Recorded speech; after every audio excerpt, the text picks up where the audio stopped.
Mychal, what do you make of, obviously you're getting a perfect seat every game to see the Lakers, and we watched them lose in 5 against Minnesota. They go out and get DeAndre Ayton. They go out and get Marcus Smart. They get Jake LaRavia. I know DFS is gone. I think probably one of the best things that Pelinka has done this offseason is he still has all his assets. I think sometimes Lakers are so quick to just get rid of assets. You always feel like you're chasing sometimes almost your own tail. Just what do you make? What do you make of the offseason? What do you think of what they've done? It all comes down to one guy. We all know what LeBron and Luca brings to the table. We know what Marcus Smart brings: toughness and defensive ability. It comes down to DeAndre Ayton and how bad he wants it. If he wants to be an all-star caliber center, he might not make the all-star team, but if he wants to play at that level, then the Lakers will be a serious threat to beat Oklahoma City next year. But if he comes in and he's just Mr. Ho-hum and putting up 12 and 8, 13 and 8, no, that's not good enough. But if DeAndre wants to take this game up to 20 points, 12 rebounds a game type of center, the Lakers could contend for a championship. 20 points, 12. That's easy. Think about it. That's only 3 rebounds a quarter. You can't give me that, Mr. 7-footer. 20 points. That's 5 points a quarter. How easy is that to do? And what you should be able to do that every night at 27 years of age, coming into his prime. And also, of course, give me 1 block shot a quarter. 1. That's 4 blocks a game. That's what I want to see from him. I sat down with him during the pre-season meeting with my players. I said, this is what I require from you. I want 5 points a quarter from you, and I want 3 rebounds a quarter. I mean, come on. How easy is that to do? So if he wants to come in and dedicate himself to play at that level, then the Lakers could be a serious threat to anybody in the West. It's funny, Mychal. I think the piece that you said, it's up to him. That's such a – it's not a question I usually want to associate with a player in regards to on his way out of Portland. And listen, the Portland situation, it is what it is. I think there's some franchises that are committed to winning, or maybe there's just a process. What level are they on? It takes steps in the NBA. Not everybody could compete for a championship. But man, if you don't have full motivation this year, you're on an expiring contract. Yeah. You're only 26 years old, like you said, or maybe 27 by the time the year starts. He had a birthday this past a few days ago, so he's 27 now. Okay, so 27, and he's got – I mean, you want to talk about what's your future going to be for the next 3 or 4 years? Isn't it kind of based on this season with the Lakers? Well, he's got a future. He's going to be in the league for another 10 years. But do you want to be in the league as a role player? And it sounds crazy to say this because you're – viewing audience right now listening to us, the numbers we throw out here is just unrealistic. It's just another world. If you want to make only $2 or $3 million a year, I mean, I don't think anyone else would mind making that. Then it's up to you, DeAndre. Or do you want to make 25 to 30 million bucks a year? So if he wants to be just a role-playing center, he could play for another 10 years and make another $30 million over those 10 years.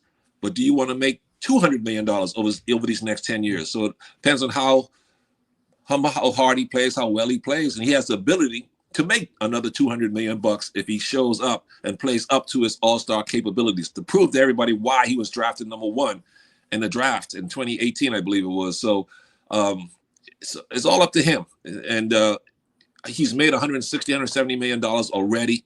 Obviously, hopefully he didn't throw his money away. He saved it, so he should be set for life financially. But if you want to make another $200 million, then prove it to us this year, because he has a 2-year deal. If he has a great season, he could opt out, and then the Lakers can sign to a long-term deal at more of his talent value, which he definitely is capable of playing at. What do you make of his actual game? Like when he's at his best, and we got a chance to see him in Phoenix when they had that finals run. You've always been high on him. Obviously, he's in the same draft class as Luca and Trae Young and some of these other players. When he's at his best, what is he? He's a combination of David Robinson and Robert Parrish. He can do it all. He can block shots, and he might not be as good as those two guys. Obviously, David Robinson is one of the greatest ever. Robert Parrish, a Hall of Famer. But he has that kind of skills on offense and defense. So it's just up to him to want to get that. He's got to get that Kevin Garnett type motor. If he can get that Kevin Garnett type motor, some people say that's just built in. You can't develop that. But maybe he can. Maybe putting on the Laker uniform is going to motivate him to play with that Kevin Garnett type intensity every night. If he brings that every night, he could be a combination of Robinson and Parrish. Well, here's what's going to, I think, help. And you said it best. You said it comes down to one player. So if he's not going to be able to hide away from anything, what his results are this year, there are going to be mics in front of him. Lakers are going to be in every probably 40-plus nationally televised games because they usually are. If anyone's going to make your life easier, I think Luca, Luca's got a great opportunity to make you your next check. So if it's going to happen, I do agree with you. It's going to happen this year, but it's if you got a chance to sit in front of him, you always say this. And if you look at some of the comments, everybody's like, MT, talk to him. MT, talk to him. Is there anything you can tell? If he doesn't already know, is there anything you could change by the time you're 27 years old as an NBA player?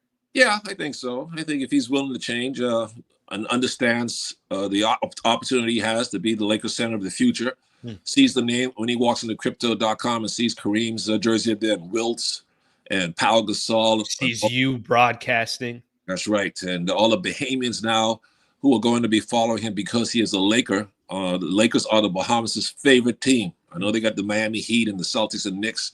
Some people pull for down there, but the Lakers are the Bahamas' favorite team. And now one of their native sons has a chance to put on a Laker uniform, the third Bahamian to do so after me and Rick Fox. And he understands now how much his popularity and attention he's going to get, going to go up in the Bahamas because he now is playing for the Lakers, one of the highest branded name in basketball, so profile in basketball. So if all that doesn't motivate him to want to make his countrymen proud, then there's nothing that can be done. But I think he will understand the enormous opportunity he has there and responsibility he has now being a Lakers center. And not just a Lakers center, because obviously Jackson Hayes was a Lakers center, so was Thomas Bryant.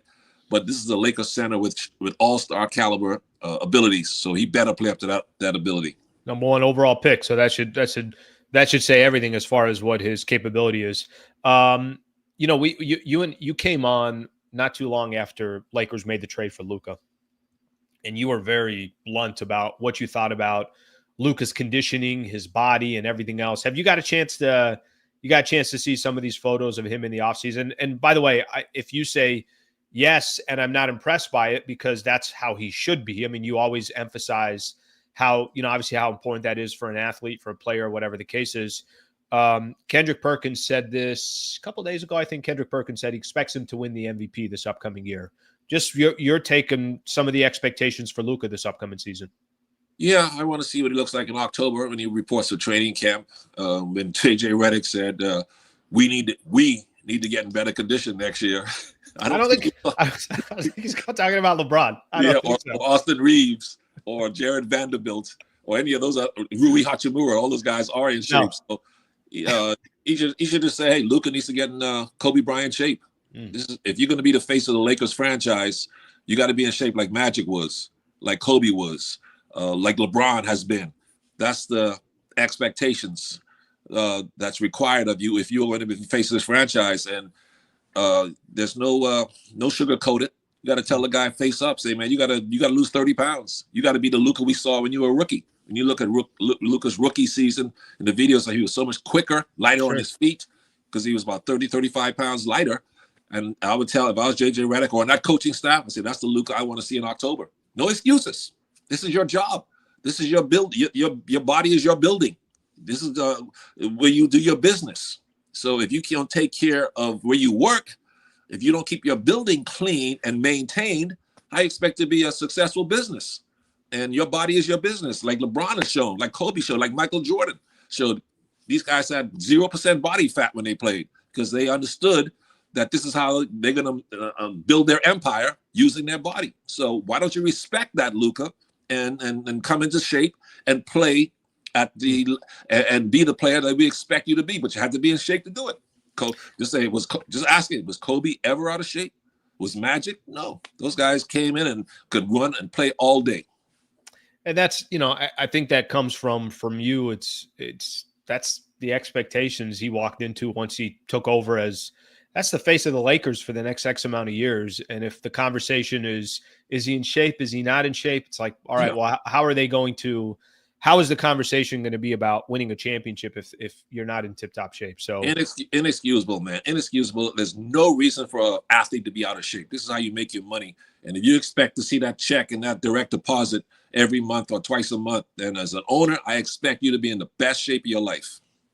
Thank you very much for watching the clip. Just want to give a shout out here to one of our partners, the Wallace Firm. They are official injury attorney of the Sliwa Show and Hoops Talk, the entire channel. If you are ever in a need, and I hope you're not, but some type of serious injury with yourself or a family member of yours, I would like to personally help you by introducing you to the best in the business, Brad Wallace and the Wallace Firm. Also got a URL out here that you can use as well. Just go to wallacewins.com/Sliwa. Thank you for their partnership, and thank you for being a part of the Sliwa Show.